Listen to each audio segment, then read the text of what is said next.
win the battle, but it takes discipline. It does You have take to be discipline. very thoughtful about the things that you look at, the places that you go, and the things that you do. Well, when we think about, again, how the brain is built and how when we look at something sensual, it releases that pleasure chemical, we need to realize that it's not just the porn, but it is the R-rated movies. It is that girl in the string bikini on the beach. And we need to really cut all those things out of our mind and out of our eyes so that we can have a completely free life. Well, there's a quote in your book from a wrestling coach who says that there's pain in life. There's the pain of discipline. Mm-hmm. It's painful to discipline yourself and deny yourself.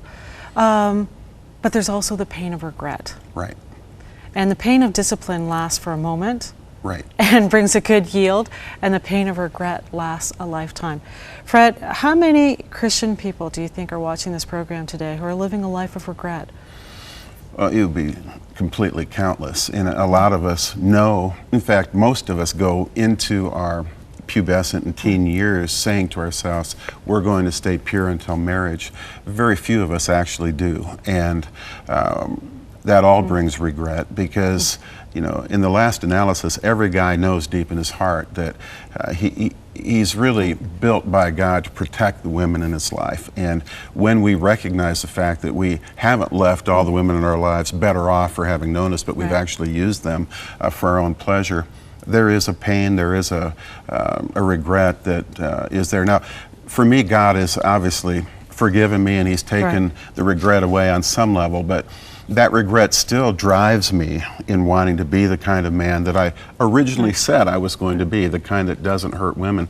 I now am that man, even though there was a 10, 15-year period where I wasn't. And I think that what we wanted to do in this book, Hero, was to paint that picture that it is possible to be that kind of man, but you do have to discipline yourself and do the things God's called you to do. What about people who are watching who find themselves in similar circumstances as you? They want to be free from pornography. They want to cherish their wives or their girlfriends. They want to leave women better for knowing them. But they're mired in this, and we're such a highly sexualized society. You really have to use a lot of discipline to protect yourself. But for those who have faltered in the past, today is a new day.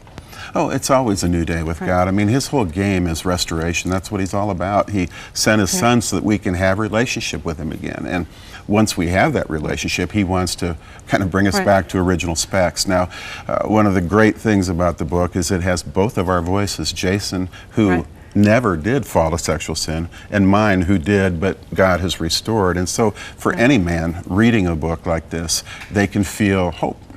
My hope in this interview today, Fred, is that people are not going to feel condemned, but they are going to feel that great hope. Because you didn't want Jason to grow up and follow the things that your father had done and your grandfather had done, your great-grandfather and his father. You wanted him to have a much better life. And boy, did Jason ever come through. This book details, as you said, it's co-written with Jason, and he tells his story. He made a commitment early on in life, very early in life, that he was going to be different, that he was going to remain sexually pure in every sense of the word. Tell us about that decision. Well, you know, Jason is not an unusual boy. I mean, it's not like he has an unusual level of self-discipline or anything like that.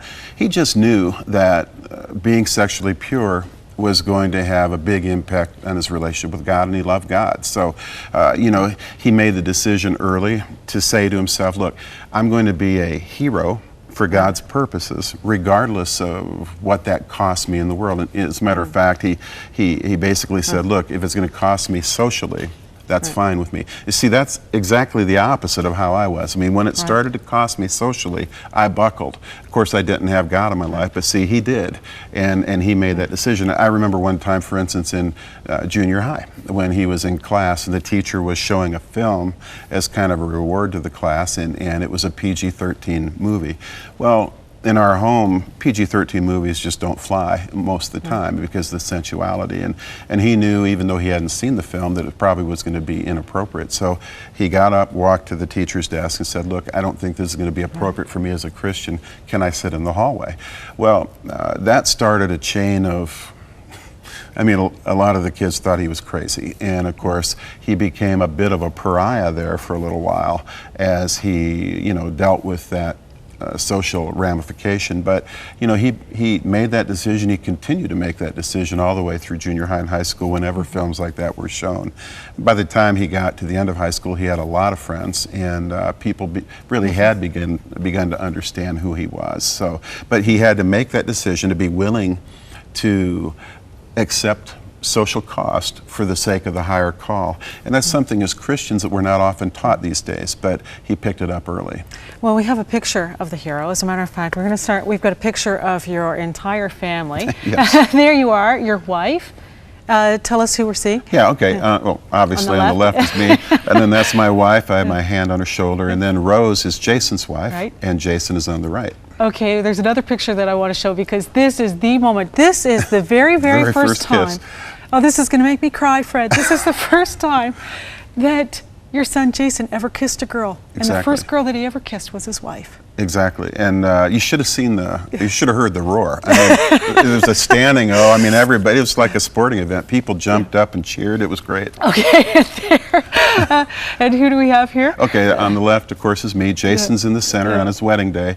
And on the right is my youngest son, who has chosen to make the same step along the same path, and he's hoping to save his first kiss for his marriage, too. Now, Jason is a normal young man. He is. And if he can do it, others can do it. But I want to talk about some of the myths that you tackle in your book that are telling our young people. First off, I believe if we tell our young people that we have high expectations of them, I believe most of them will meet those expectations, if not all. If we have very low expectations, well, they'll meet those expectations. So one of the myths that you tackle is the fact that God made us as sexual beings. We have sexual, this kills me, sexual needs, and those needs must be met as soon as they arise, and they arise at puberty. Right. And that part of that argument is we are wired sexually, and of course, if we look at ourselves, we really are wired sexually well. God has been very kind to us and given us bodies that are wired well for that. But the same thing is true on the opposite. Just because we're wired for that doesn't really mean that we have to do it, and it doesn't mean that we should sacrifice God's principles for the sake of our wiring. He was very clear to us that we are to stay sexually pure for a lot of very good reasons, and he wouldn't have called us to that if it weren't so. Now, one of the things that I saw different between Jason and other young men is a lot of young men look at that and they get frustrated by their sexuality, and they're in college and going, why didn't God give us more of a release for all these pressures? But the guys who I think do best in this purity area are the ones that would say, look, this is God's call. I'm going to find a way to do it, and they don't struggle against it. They don't strain against it all the time, and they just simply slide into the kinds of pathways they need to go in order to keep that word.